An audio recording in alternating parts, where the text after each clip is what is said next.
Hi everyone, good afternoon to you all. So we're live at one of Mr. Mohammed's property on the East Bank. And as we talk about the flooding situation in Guyana, and even as we examine what's happening in Stabroek, we're here to show you that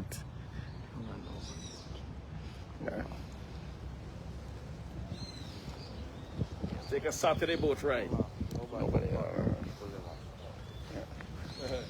Hi there everyone, good afternoon to you. We're here at one of Mr. Mohammed's property on the East Bank. And this is in Friendship on the East Bank of Demerara. This afternoon we're at this wharf because what we're going to do is we're going to show you what Mr. Mohammed has done as flooding has been affecting him like many of the for decades. And we can see that he understands that if there is a problem, like this flooding was a problem for him, that you have to come up with a sort of preventative measure to deal with the flooding. You can't just let it go on all the time. So here are some of the things that he has done so far to deal with the flooding. Now, like with your house, if you know that something is happening, you might want to raise it. And you can see from here, the mud stains, the marks there show you where the water comes up every day. And that's a normal situation because the tide raises at different times in the day. So what Mr. Mohammed has done and what is visible here is that he's put this bump here so that it prevents the water from going over. Otherwise, what will happen there is that all of the property would be flooded. And just like the people in Stabroek, there would be damages all around. And he's also constructed it at different angles on the property. So it's not just this one, so that you can see that he understands this is where the water level usually comes. Yeah, right this here. This is where we want to stop it. So the mud we stain? can see where the mud stains are to tell you exactly where the water comes out from. So if we didn't have this bump, right, it would go into all the bonds located in the property. So, and again, this is the situation that everybody else sees. If you operate or you run a business along the wharf, you know that the high tide comes, there's flooding, and you have to protect your property. You have to protect your investment as well. And this is part of what has been happening. And we'll see. We'll take a boat ride down the Demerara River now. Head to Stabroek Market location. Right down to see what is happening with the other places along the river.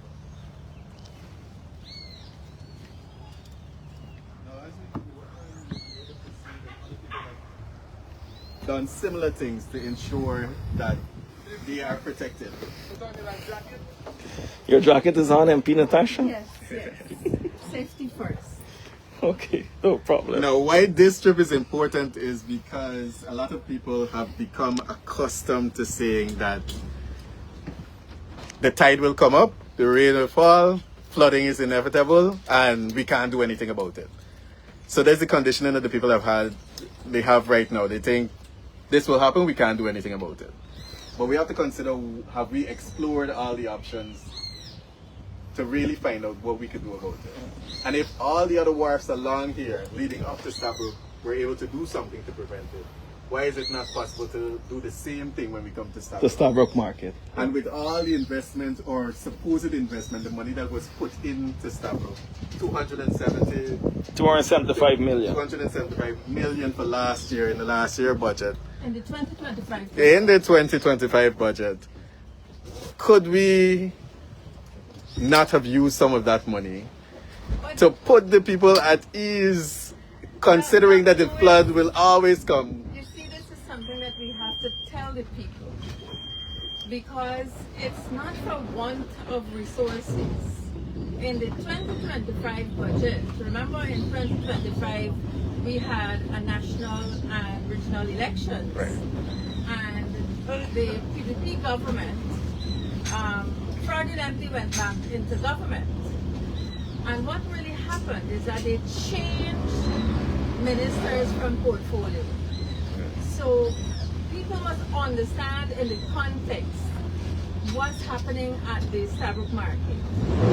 Sonia Parab was the Minister of Local Government that had responsibilities for the wharf at Stabroek Market, among many things, all the markets.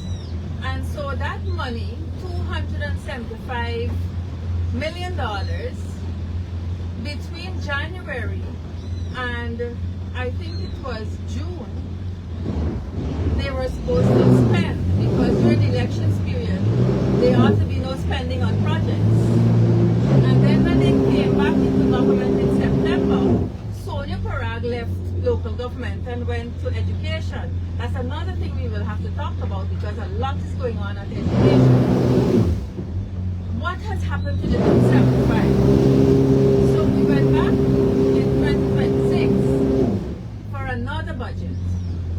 This time it was the minister that was at education that wrote the local government. And Priya Manichan, if viewers will remember, Priya Manichan told us in the National Assembly, let's not focus on the past. So she considered 275 million a thing of the past that Sonia Parag, and I was told a finance person in the Ministry of Local Government, spent it out. And so Priya couldn't give accountability for that money. And she said, let's forget that. That's in the past. Right? How can the taxpayers' money be in the past? And how the spending of the taxpayers' money is a thing of the past? That's what we have to think about.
The young lady who called me, I said, you know, Region 10 is in a bad state, and it is time that the people stand up.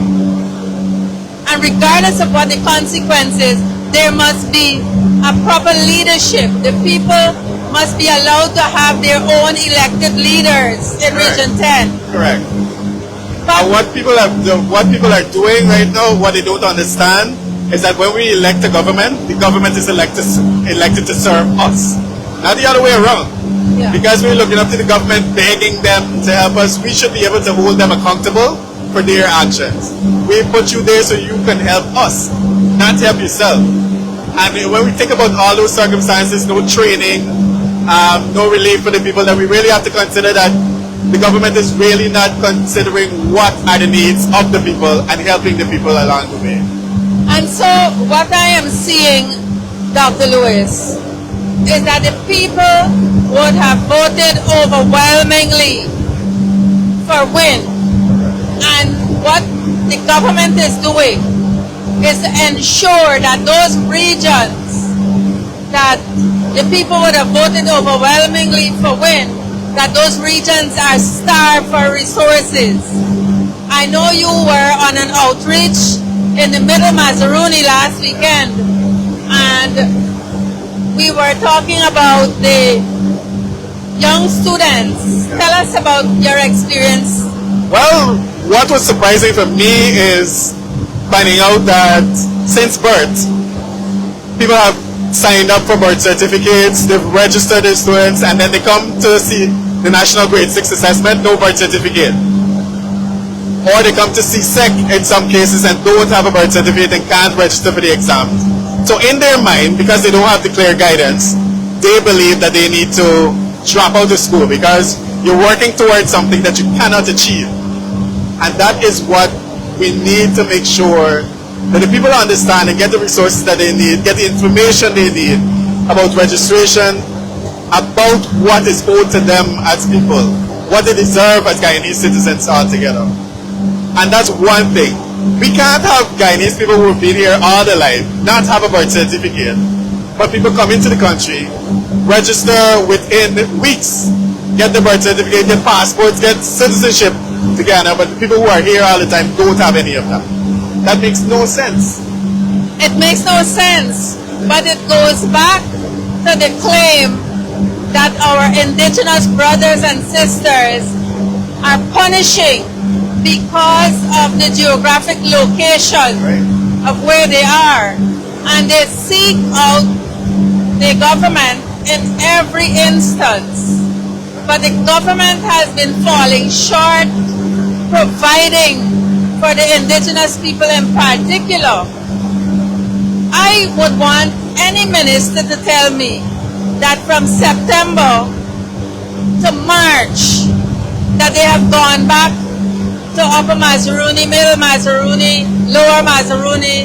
In the communities that we've went to, no government officials have been here at all, and that's the problem. So you can't really say you understand the people, or you're for the people, or your budget is people-centered when you don't understand what's happening with those people in there. And the 2026 budget is putting people first. Let's see how we're putting people first. There's the pump station that I highlighted the other day, the Jimbo pump station. So that they're hurrying to try to get it finished for June, July. Because this contract is way behind. Way behind. So they're working. You see all the tombs? Yeah. About 15 tombs damaged as a result of the contractor. And so what they will hurry to do now, but if you look at this, when the water comes up another 2-3 feet, it's into the land, and these people are going to be flooded. You see, the problem is if Again. you have all of these contracts delayed, Yeah, then the people are affected in the meantime while you try to sort all of this out. yeah. But there's no plan in place. A lot of Spanish used to live here. And about over 100 families used to live right here. I highlighted this too, yeah. Real inhumane conditions, and all of them receive house lots. Spanish. All the Spanish, yeah, all the Venezuelans receive house lots. And Guyanese are still waiting for house lots at this I've time. been waiting 20 years. So that is quite interesting. Imagine you can be from another land and come to Guyana and get house lots, and Guyanese are here begging single mothers that housing 6 o'clock in the morning, waiting for somebody to look after them. But then again, it comes back to putting people first, and who are the people that we're putting first? Which people? You gotta decide which are the people in society you actually put in first. Do the Guyanese people on the ground feel like you're putting them first? I don't know who, they're probably putting the Venezuelans first. Because the people But waiting not for a house lot for 2 decades don't feel like they're being put first. Right. Right? So that's another situation. Dr. Lewis, they're not putting people first. I can tell you that. As we went out to Middle Mazaruni, I want you to tell our viewers about the indigenous pensioners. When I read that story, it was so hurtful. I know for a fact that Vindhya Prasad don't know about the plight of those pensioners. Or perhaps Shadamrala know. Well, think about it. Well, let's consider what the pension is first. Right? So, when we know what the pension is, and most people are not getting more than, how much is the pension? Yeah.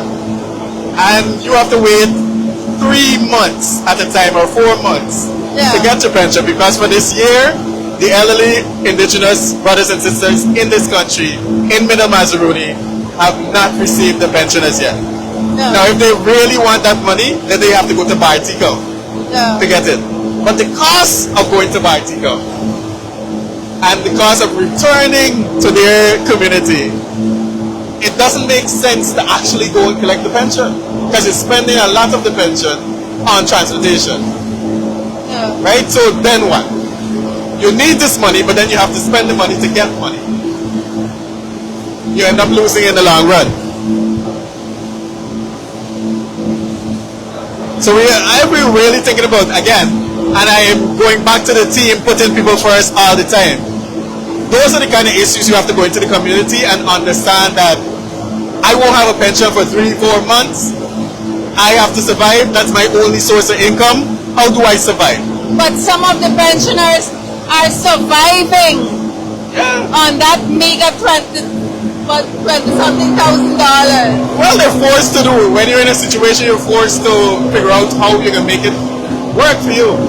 And that's the thing about Guyanese. We've learned to adapt to the situation and think that it's normal because the situations are normalized rather than, saying, okay, we deserve this, we voted for this, and this is our expectation. Yeah. We're taught to stay quiet because there's victimization that will come with it. So you keep your mouth shut and you just go through.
It's very important for the people to have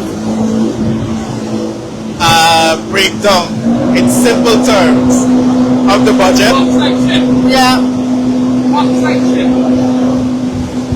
The bauxite that is leaving Guyana, that we don't get no returns from.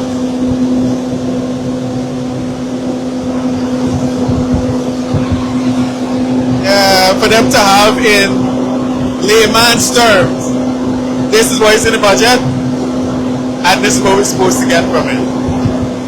Right? Because they're not going to bother to go through all the numbers and trying to figure out all of that. Right? It's for them to understand this is what we're supposed to get. And I think if you have the information, you're better able to hold the government accountable for the money. Because if the market people know, for instance, that $275 million was supposedly spent on that market and nothing was done, and they're still in the same condition that they were 10, 20 years ago, then they would kick up a stink about it. What we will have to do is perhaps every weekend break one or the current budget 2026, the allocations, we'll have to break it down by ministry to see the capital projects, to see what mechanism they're putting in place to fight climate change in this country. For instance, how is the Amerindians benefiting from the funds and what exactly are they doing? You know, a strange thing I saw, Frank Anthony delivering boats to Region 1, and I sat down and I had a good laugh.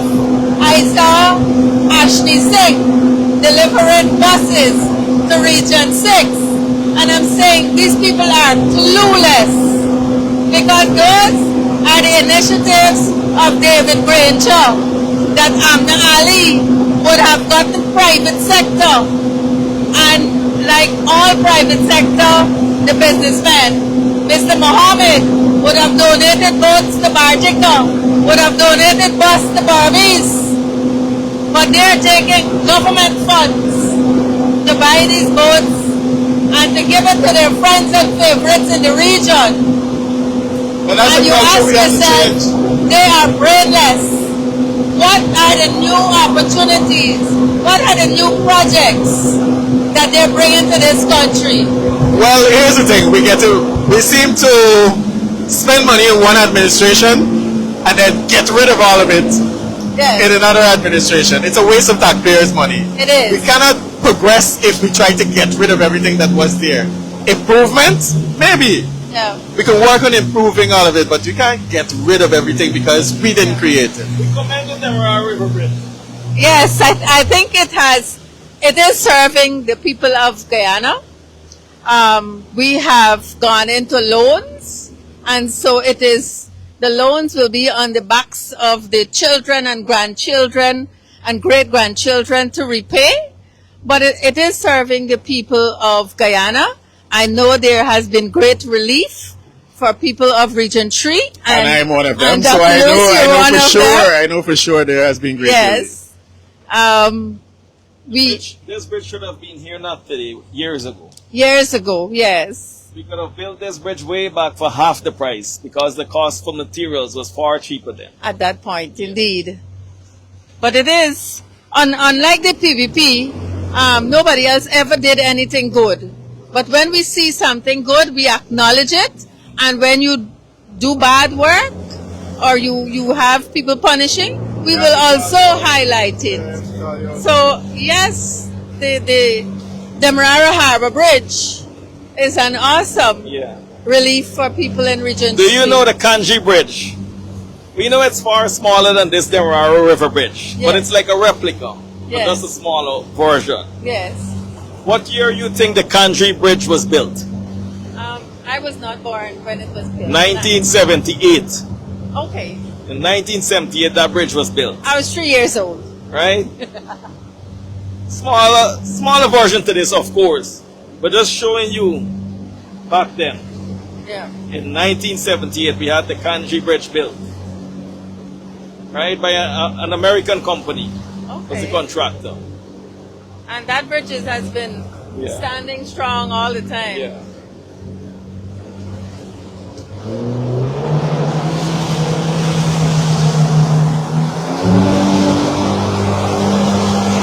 Yeah, but I agree. We have to give props where props are due, and the bridge was one good initiative.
So, Dr. Lewis, if you look ahead, you will have a good view, and our viewers might be seeing it for the first time, the power ships that the government of Ghana is spending billions and billions of dollars, and we still get the blackout.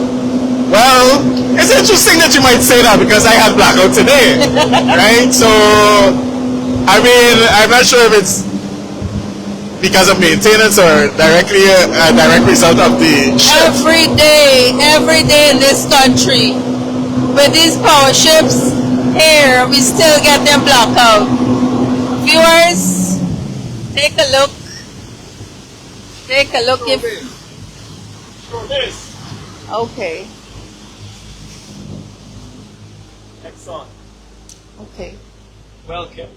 Well By the kept. Stabroek Market. Look. Down. And Look, I mean, look. this is the kind of initiatives we're talking about for preventing. Well, we can't stop the flooding at all, but preventing the level at which the water will go into the Stabroek Market and the amount of damages, the amount of losses that the people have to suffer. Now, if the government is not considering or haven't put a lot of thought into what they can do for Stabroek, because again, as I said, a lot of people are comfortable that the tide will come, things will happen. There are initiatives here by other companies that we could see because they also know that the flooding is inevitable and this is what they could do to prevent it from coming onto their wharf. Look at the revetment. Look at the infrastructure. Right. Because they want to safeguard their investment. And we'll see similar things like this along the river, but somehow the same initiatives are not being adopted. As much as we want to talk about Little Dubai, we're not being We are very, very inspirational far enough away of looking from setting at the ideas standards. and what we could say.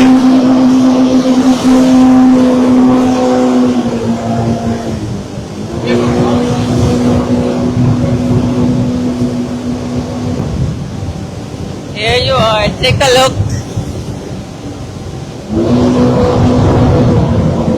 This is what the power ship looks like. This is what's sucking the money out. Billion. So we're catching the power ship on a day when no rats or hawks or anything biting the wire. So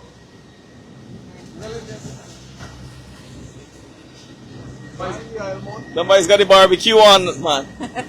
This is the famous power ship. The famous power ship.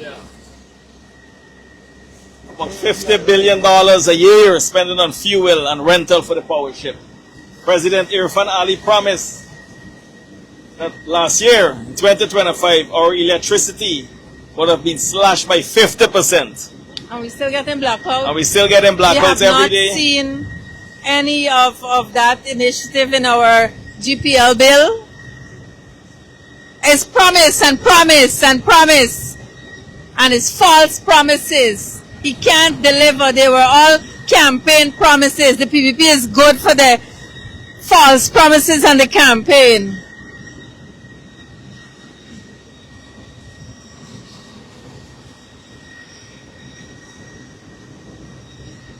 So it's about $50 billion a year on fuel.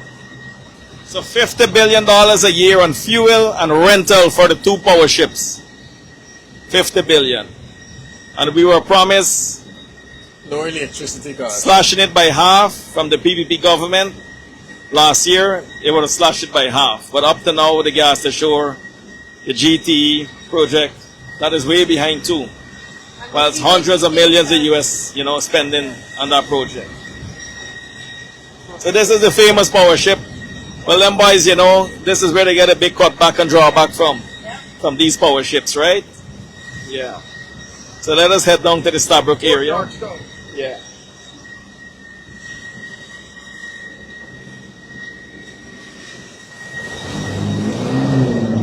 And when these power ships ready to pack up and leave, right? Yeah. They leave and go. They leave and We go. won't benefit anything. Right? They'll go back to everyday. They will go local. back and rental for, another country or another place. That's it.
Look at the condition, Andre.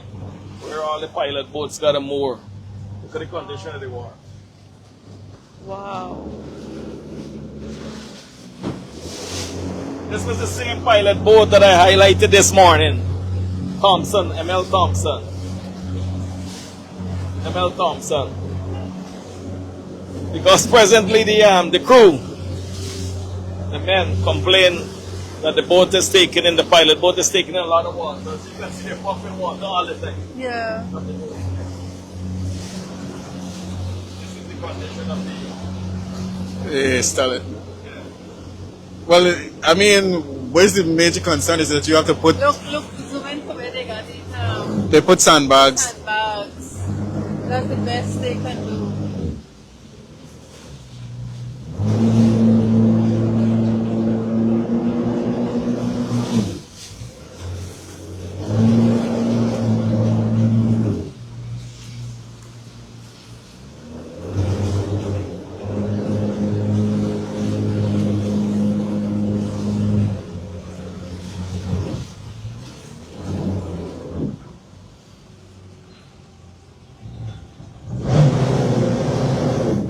Look at the deteriorating condition of the Stabroek Market. This is a view from the Demerara River end of the Stabroek Market.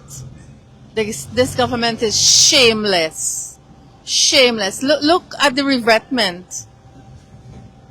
We highlighted this morning that... You know what can happen is people don't understand that when the Stabroek Market floods, is that entire area outside, all the way going to the Parliament chambers and so on. All of that is flooded. This is shameless, man. I don't understand if the Guyanese people understand what this is and what it means for us as a country. This is a disaster waiting to happen. Imagine the revetment is sandbags. We've got to find out if it is the vendors that is protecting their goods by putting up sandbag, or it is the ministry. But at least just see how the $275 million was spent last year on this market by the Honorable Sonia Parag. They indeed painted the roof of the Stabroek Market. Yes, if you look at it. should be the people on the ground. Yeah. So I guess My What's more important, the roof or the people who have to sell in the market every day watch through floods, face damages, losses? Lose their stocks. And there are people who complain about losing stocks and nobody reimbursed them for their loss. But the issue is that it's ongoing. We know this will happen all the time, and we're not putting any preventative measures in place. You know the high tides will come, this will happen. First, you have to warn the people. You have to get them insight. But that this is the You flood. don't even have to warm them. Just fix the wall. Yeah, fix well, the true. revetment. And If you they can know, replace with sandbags, just concrete, do a revetment and fix the problem. but And how much is the sandbag doing actually? Because look at the situation in there. They can still have water inside. And we started off this live by showing you Mr. Mohammed being a businessman all these years, for more than 30 years, knew that he wanted to protect his assets, and so he did the revetment at his area. Now this is public property. This is public property, right? The people of Guyana, look, they're still bailing out water till now. Hi! Interestingly, We're here to highlight what's going on and how it's affecting you guys.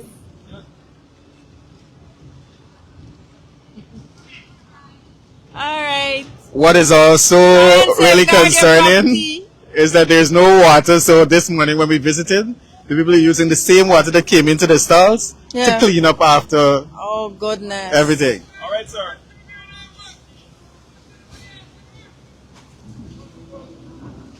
So as you can see, the sandbags are the replacement, right? This is the revetment. Yeah, The government revetment to safeguard the people. Sandbags. Wow. Such a shame in this burgeoning oil economy. But you know what? Trillions of dollars You know how much budget. $275 million could have done to this situation? Like, tell me how repainting the market, right? Well, you want the tourists to come and see the outside is pretty and the roof is pretty, but hopefully they don't go into the market, especially on a day when it's high know. tide. We need a permanent solution. You gotta cast a wall. And that's the fix. For the end to all the years of problem.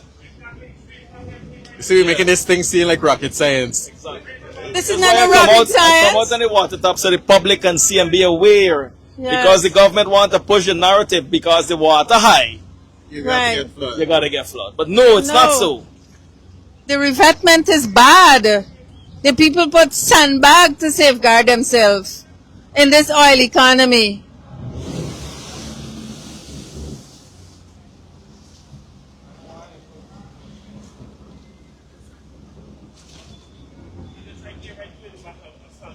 Huh? Exactly, and fix the problem. And who put up the sandbags? Who put the sandbags? Oh dear God. After we leave. Oh dear God. After Mr. Ajuddin Mohammed came this morning, viewers, listen to this. This is a great comedy show. The government of Guyana came after Mr. Mohammed left the market this morning and put up sandbags. Now you tell me that the tide is now high tide. So the sandbags is supposed to safeguard. The sandbag is the fix. Where is the $275 million that Sonia Parag spent to upgrade the market? This is more important than painting the zinc of the market, Sonia. I hope to God that Sonia going to do the same nonsense at education, you know. How could you not understand the priority needs of the people? Not painting the roof, doing the revetment. That's a priority. I don't understand. And Sonia Parag is now the Minister of Education. And Priya got to understand this, man. I'm happy to hear that after I leave this morning, the government brought the sandbags. I'm happy to hear, you know. We have a very reactive government, not proactive. Yo. No, we see it for this side. At the end, there got a lot of wreck. No, man, you don't see Robinson looking after you. You see no more than the president, man. No, a lot of wreck in the river.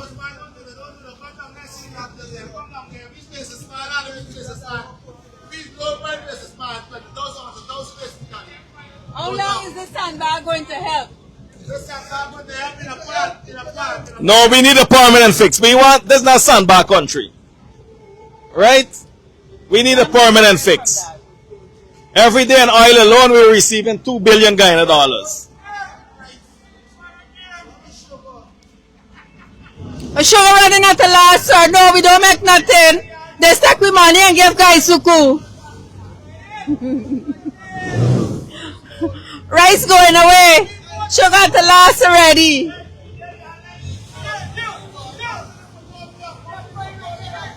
Yeah, you get fun.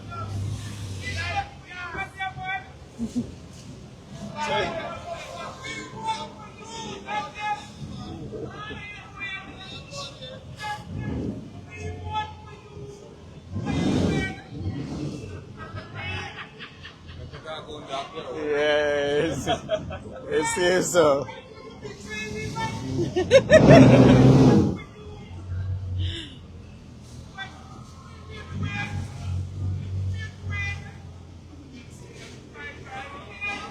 Stand back, stand back.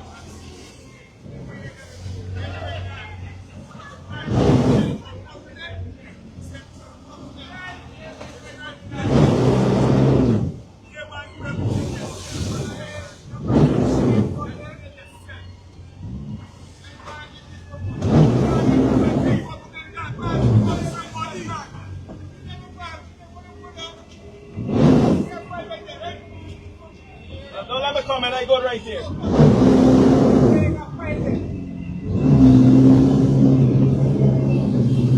Be gone.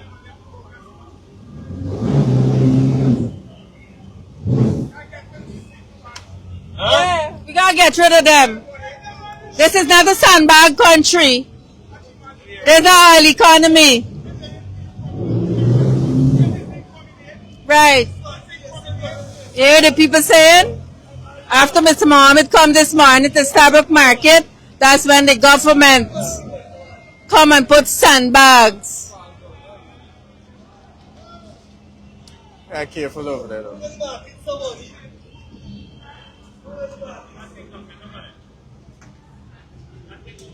Hold me in there.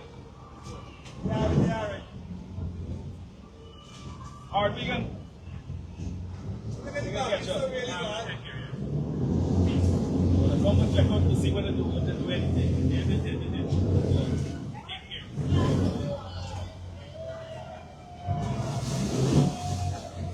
What's that say?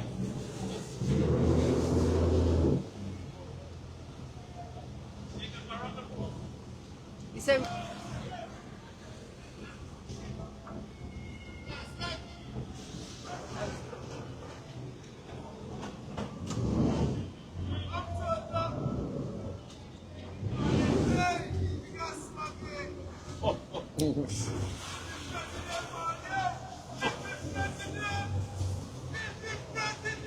you hear that?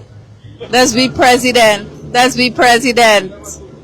Every single community we go to, people acknowledges Ashuddin Muhammad as their president. Sometimes I feel shame for Irfan. Well, we've seen what we That's just shit have, and we for know Irfan. we've seen what we have, and we know that we deserve better. The people are confident that Ashuddin Muhammad will bring relief for them, the poor people of this country. Back a look. The final look at the market, the condition. You can't miss it. From afar, from close up, you see the sandbags that the government have placed as a relief for the flooding. But it's not really a relief because it's not exactly because preventing we anything. saw with the sandbag, the lady still bailing water from her stall at 5 minutes to 6 in the afternoon at Starbuck Market, Georgetown. It's also a shame that the people have been complaining forever and nobody has been doing anything.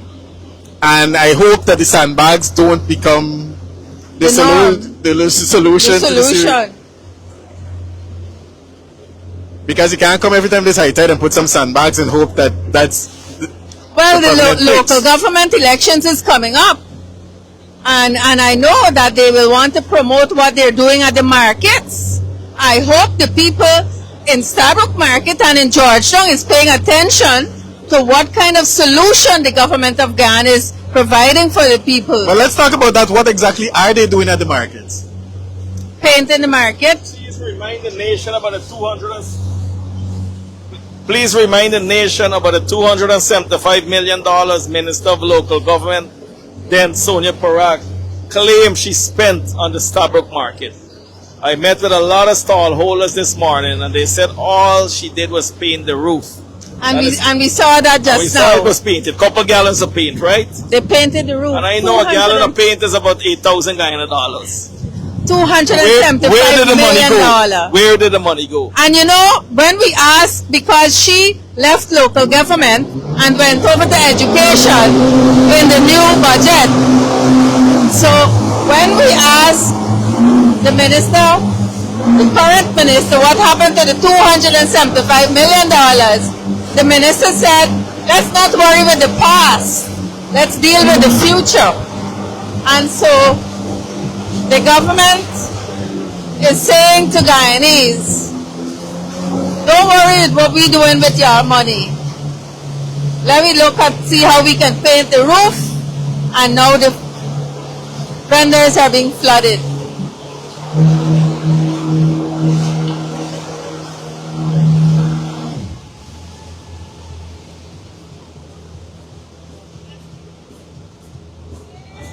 Oh my.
At least we got a nice revetment to protect the Marriott and Texas.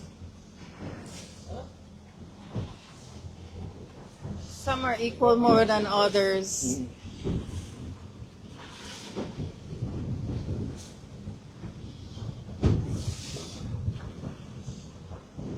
You might want to ask why we can't have a revetment like this for the Stabrook Market, or like the shore-based revetment.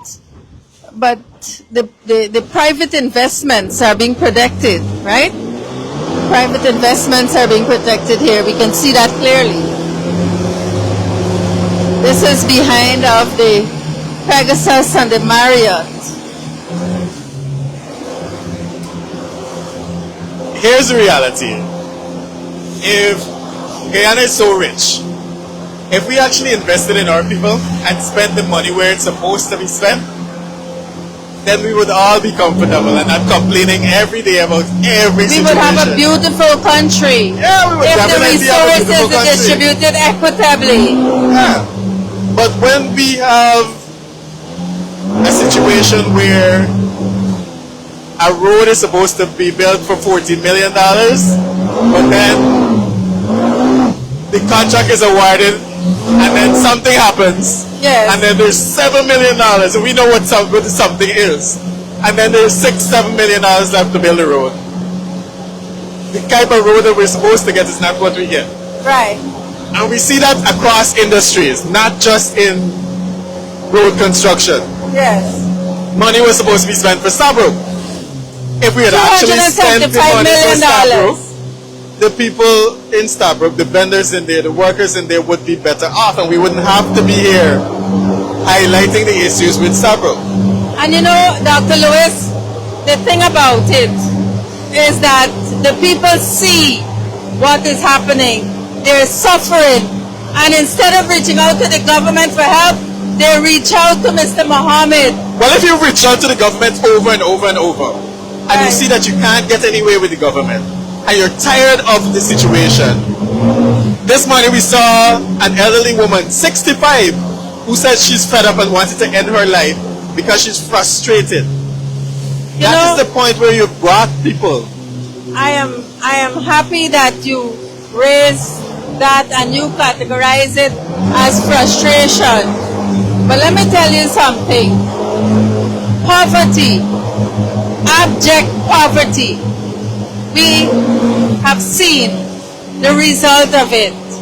That mother in Region 6 who allegedly killed her daughter, it is poverty. What you see after the action, what you assess as mental health. People don't just wake up one morning and choose to do crazy things. Another woman put a post out yesterday, I believe, right in Region 6. And the PPP boast of what they're doing for Region 6. But like you said, the money is not reaching to the people. And the money is not reaching to the poor people. And mothers, particularly single mothers, are feeling it very hard. And so when they feel like their only option is death, it is a reflection of the government of the day. I agree, but here's the thing.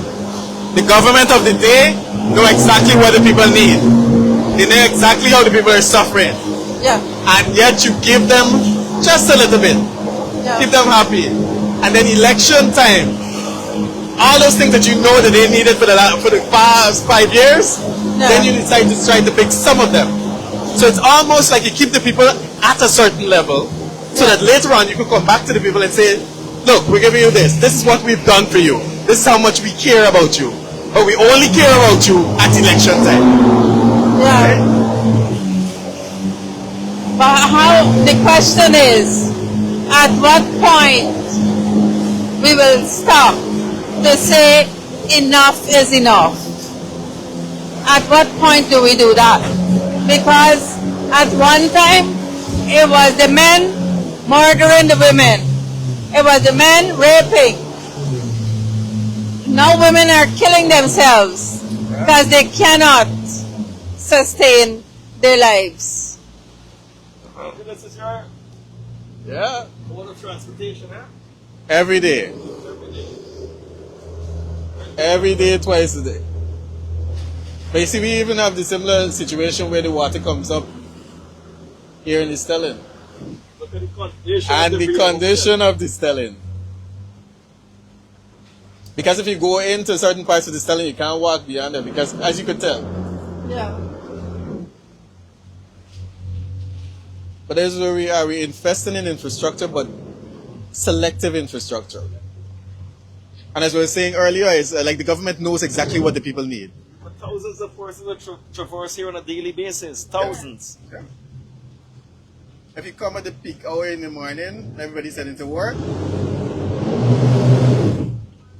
Thousands of people. All right, where we go? Just pass it. Just show the condition in the scanner. You want to come off or so? Well, I could make it easier. No, I mean, to show anything? I don't know where they are. All right. These stubborns.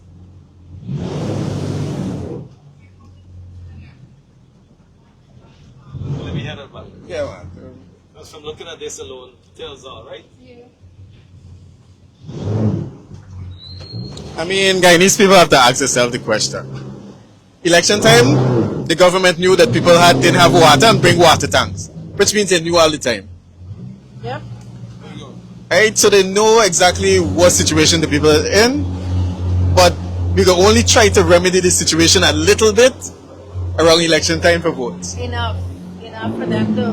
Make the people feel happy, comfortable just for that period of time, and then we can forget about them for the next 5 years. But that is dishonesty, because you know fully well that you're not going to do anything for the people, and you come and you promise them. That is hypocrisy. Show the condition in the skeleton, please. And this has been the condition of the Stelling for years. For those People of have you even suggested who are ways that they viewing can us, repair it. those of you who are overseas and looking at us, this is what the Vreden Hoop Stelling looks like now. It As was a child, abandoned. Yes. when we used to take the ferry here, it was a different situation. Where as you look over the years and see what it has become, it shows that in one way or another, the government decided that some things really aren't important. Yeah. And that's sad. And it's like the buses that we were talking about. Yeah. One administration comes in and they decide that we don't want this. We didn't start this initiative, so we can get rid of it. And that's a waste of taxpayers' money.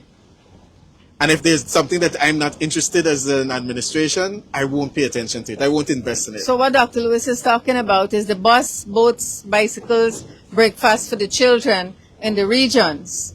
I know for a fact that Mr. Mohammed would have contributed boats from his business privately to the initiative, the David Grange initiative. I know that there's a boat in Region 7 in Baltica. There's a bus in Berbice. And what we see is that the government allowed those buses and boats and so on to be destroyed. That's what they did. They abandoned those things. And those things were donated by the private sector. Now what they're doing, they're taking government resources and going with the same initiative because they recognize it was a solid investment in people. So what they're doing now, rebranding the whole initiative. Ashley Singh in Region 6 handing out buses. And then you see Frank Anthony in Region 1 handing out boats. Some very small boats, if I might say. For medical emergencies. For medical emergencies. Now you know that any boat handling a medical emergency got to be properly outfitted.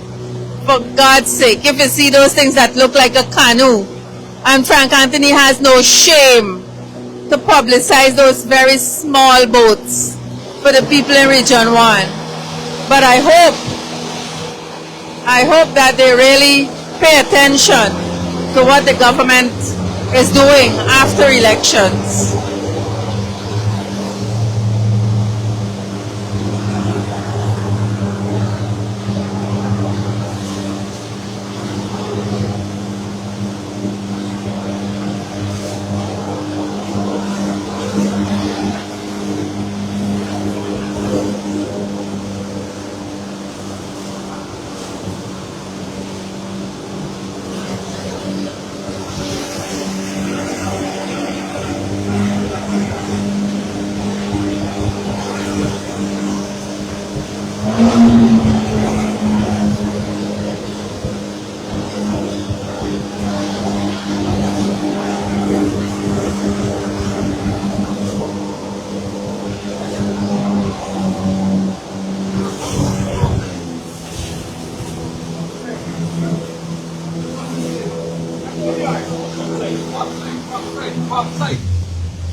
Linden. You see the ship beyond this one? Yeah. Upside.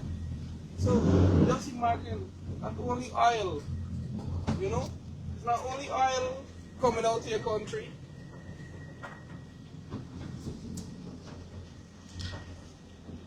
And you know, Ships come all the way from Linden, fully Yeah. loaded with bauxite. 3 ships. ships with But bauxite this coming out. This is just the car. There's a mothership. Yeah. That these go and offload onto, right? Yeah. The bigger ship out in the deeper channel. Yeah. And that's the thing, we're getting revenue not only from oil and gas, 3. but also from bauxite, precious stones, gold, Bauxite, yeah.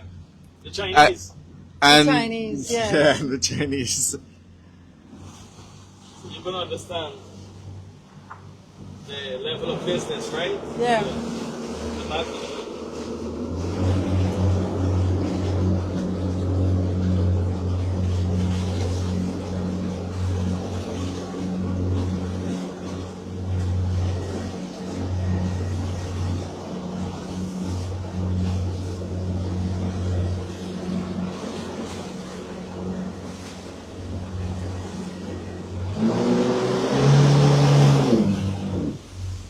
You want to see back the power ship that's sucking all the money? The power ship.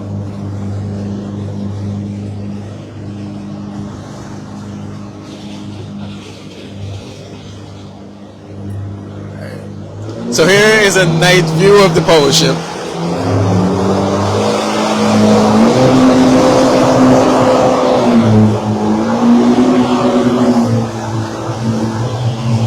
Now again, the power ship is supposed to supplement the electricity in the country. We pay a whole lot of money for these because the gas to shore project is behind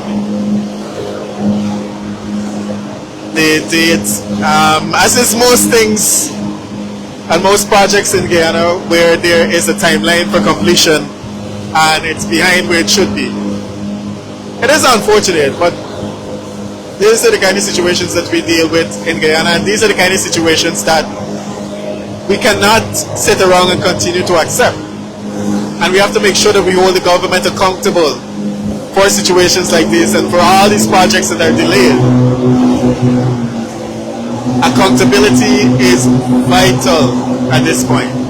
And in a growing economy, in a developing economy, we can't afford to be hemorrhaging money, and we can't afford to be going back to the National Assembly to ask for money for things that were already budgeted with no accountability of how the money was spent. But Guyanese have to understand how the money is spent, where it is spent, and how we can hold the government accountable. And we at the We Invest in Nationhood Party will continue to highlight these issues. We'll continue to highlight the plight of the people so that the government is held accountable. So they understand that we're watching. They understand that we're not just going to leave everything that they say or every plan or every promise that they've made as a promise. We will make sure that they take responsibility, that they're accountable, and they give the Guyanese people what they deserve. And that's all we're asking. If you are taking taxpayers' money and you're saying that you're going to do X with it, well, we want to make sure that you're doing that. And we're going to be here to make sure that the projects and the money budgeted for the people in Guyana is spent on the people of Guyana.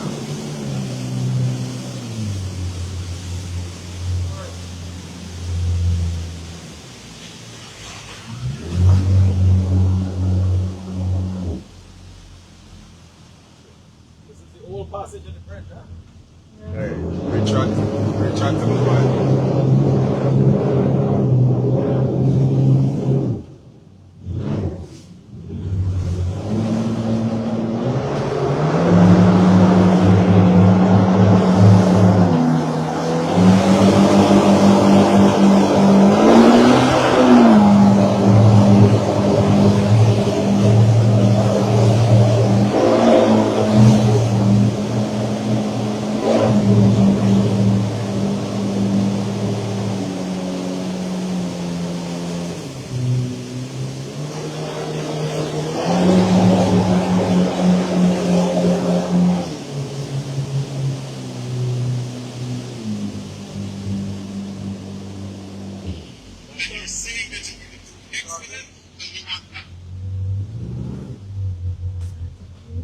Oh, they got hundreds of birds, you know, that live right here. Oh, wow. That's beautiful. For those of you who are viewing us from overseas, I see Miss Ingrid King. This is the other side of the Demerara Harbor Bridge. You see the birds? They've come home to sleep. It is getting late in the evening, so they've returned home. It's so beautiful. I hope the PVP disturb them. We hope the PVP don't disturb them. They don't like to see anything peaceful.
Some of the persons on the live want you to talk about the corruption with some of the ministers. Well, you know of recent how much corruption, and that's not all. I have so many more to highlight, but we cannot put out everything one time, you know? We gotta do it in stages. So I would like you to talk about some of the corruption. How can let's start with Susan, then we'll come down to Zulfikar. How can they amass so much wealth in such a short time, working for $1 million a month? Right? So talk about the properties that I highlighted with the ministers, the Honorable Susan, the Chocolate Lady, Zulfikar, and the rest. Well, you know, every Guyanese right about now trying to figure out how they can sell some chocolate or how they can sell some phones, because I know people in Stabrook trying to sell phones, chocolate since I was a boy, and today they don't have an apartment building, or they don't have chocolate factories, or they don't have any sort of revenue to say, okay, I bought a mansion with my revenue from selling chocolate.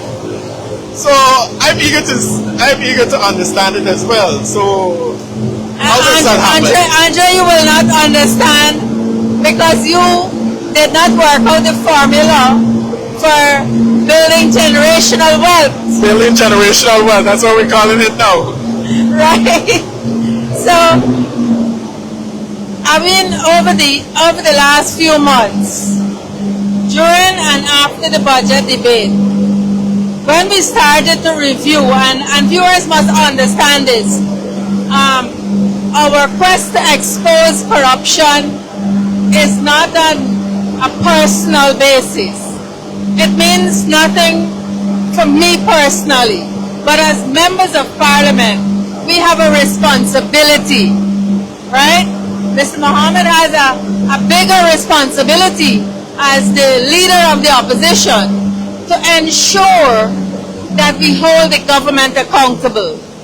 And so what we have started to do is look at the budget figures. And we didn't go very far. We didn't want to go very far. We wanted to look at 2025 and see what was in place. And we're in the parliament in 2026. We wanted to see what are you going to do better. But when we started to look at the figures, we could not understand what was going on. And I want to speak to the sector, human services in particular. We saw huge sums of money on the capital. And people must understand the capital projects under human services. We looked at the child care centers. And these centers were built. And the one in Region 3 was even opened by Irfan Ali in 2025 for elections. And then when we started looking at the numbers, we looked at the projects, Mr. Mohammed and a couple of his MPs went out into the fields, and this is what people need to understand, that we are not going to sit in office and look at numbers and talk a story. We're going to verify. So Mr. Mohammed and his MPs went out in the fields. We saw in the media that this one child care center was opened by Irfan Ali, but at the time when we were looking, in 2026 January, it was closed. It was not being utilized. And, yes. From 90 something million to Yes. overpriced. So Mr. Mohammed is highlighting that the center was in the 90s millions, and it was overpriced for the size of the building. But we saw that it was not open. While the ribbon was cut, the center was not being utilized. So the people in Region 3 were not benefiting. Lo and behold, after we decided to expose the situation, lo and behold, the minister right thereafter went and get the place open. They started to do admissions. How come from August, from July of 2025 to January 2026, the center could not be open for people to benefit? But as soon as WIN exposes the corruption that is taking place, you're able to establish the center, open it so that people can benefit. Those are the kinds of things happening. And while we do not set out to make this personal, we have a responsibility by the more than 109,000 people who voted for WIN. We have a responsibility as their representatives to ensure that people receive value for money and we hold the government accountable. Of course, and you know what people are concerned about is that, and we go back to the land situation as well.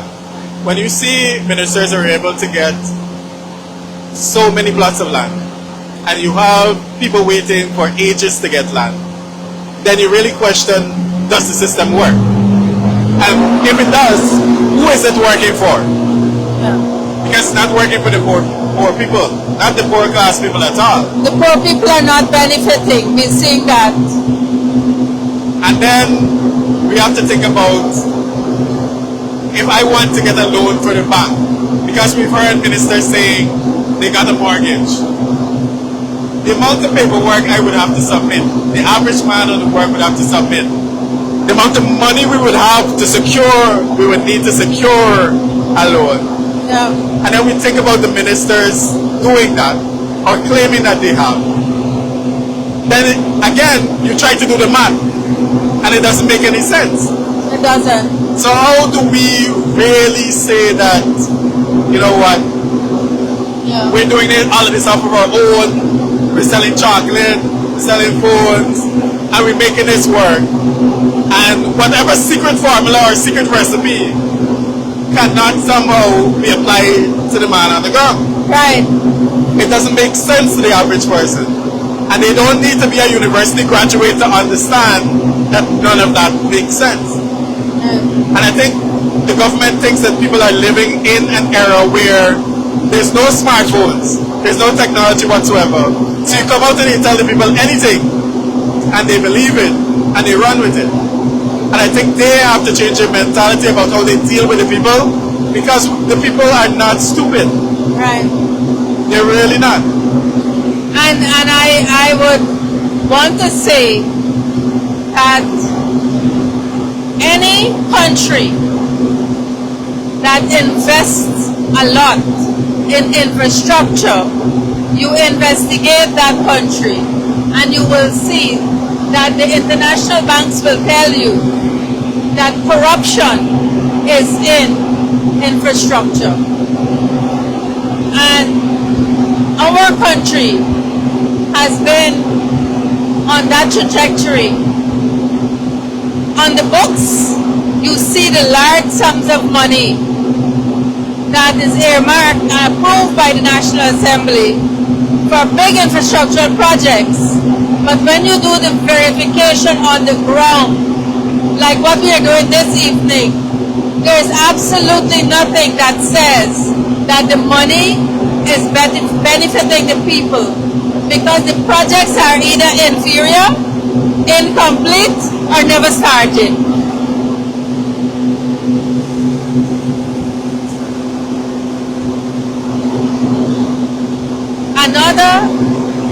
Another project that I am currently investigating, because you know, human services, we look at the older folks, we look at women and children, and we see a lot has been happening with our children recently.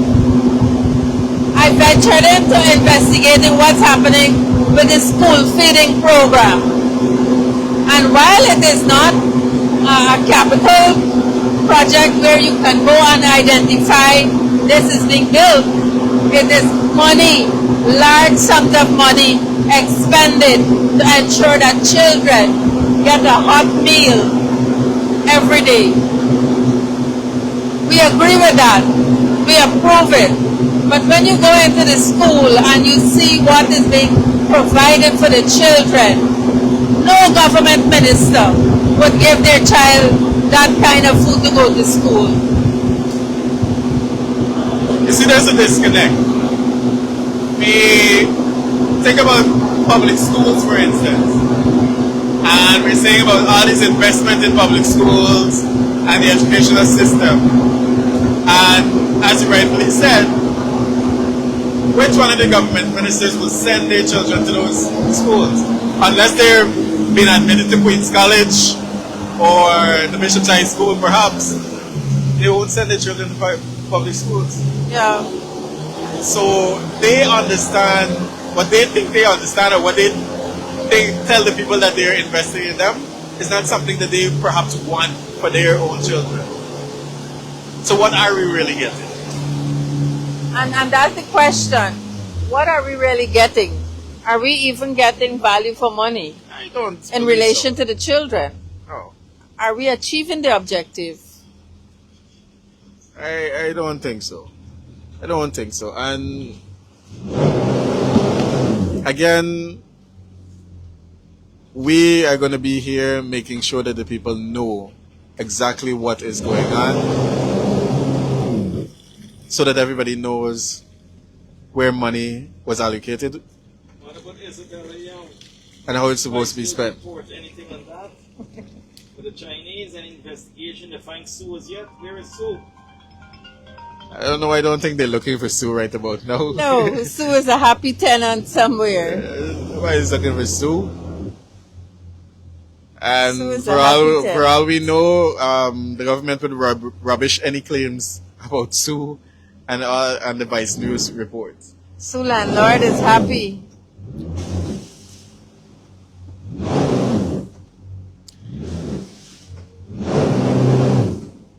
But folks, I want to remind everyone viewing that this is just us doing our work. No, that's not. Yeah. And I see somebody commenting about they're giving the children dog food in the schools. In the government's mind, in their thinking, the meals that they're giving these students in the schools, and again, their children don't have to eat it. So Right. if their children had to eat it, it would be in a different situation. Right. And you know, in their mind, they think that is the best meal in the world. And the students and the parents are happy and they're having a great day after they have that meal. Just want to remind our viewers that Yeah, the school feeding there program. is The guy in charge of the school feeding program, the assets he accumulated in such a short time. yes, we are investigating the school feeding program. The guy who is the coordinator of the school feeding program, we will highlight very soon. From Region 6, right? Yes, what he has accumulated personally, and from his small meager salary as a public servant, and what he has gotten, and we will bring that to you. I want to remind our viewers that we do have a hotline, and so when you see something is happening in your community, feel free to send us your information. The flyer is on We Invest in Nationhood Facebook page. It's on T. Muhammad's page. Send us your information and know that we will treat it with the strictest of confidentiality, and we would like to expose the corruption so that we are able to say to our Guyanese brothers and sisters that we will hold the government accountable. When we said that to you in July, August of 2025, when we were campaigning, we said we will hold the government accountable. We exposed them. And this is what we are doing as our responsibility. We were saying to you at that time that they have absolutely no interest in the Guyanese people except power and grabbing the money. You have an opportunity now to see what we are doing as a political party, and the leader of the opposition has been investing his time to serve the people, using his own resources to ensure that people are made aware of what is going on in this country. This afternoon was no exception. We wanted to show you. Mr. Mohammed went this morning with his MPs to the Starbuck Market, and he thought when he went out to the back that you ought to see what the Starbuck Market looks like from the river view. And so we came out this afternoon. We showed you what was happening at the Starbuck Market from the outside. And we saw that the government, after Mr. Mohammed left the Starbuck Market this morning, they decided to plug the Starbuck Market revetment with sandbags. And I mean, that's is what we call a forward-thinking government, perhaps, because in their view, we'll get sandbags each time. 1 second now. You can see the high tide, right? Came all the way up.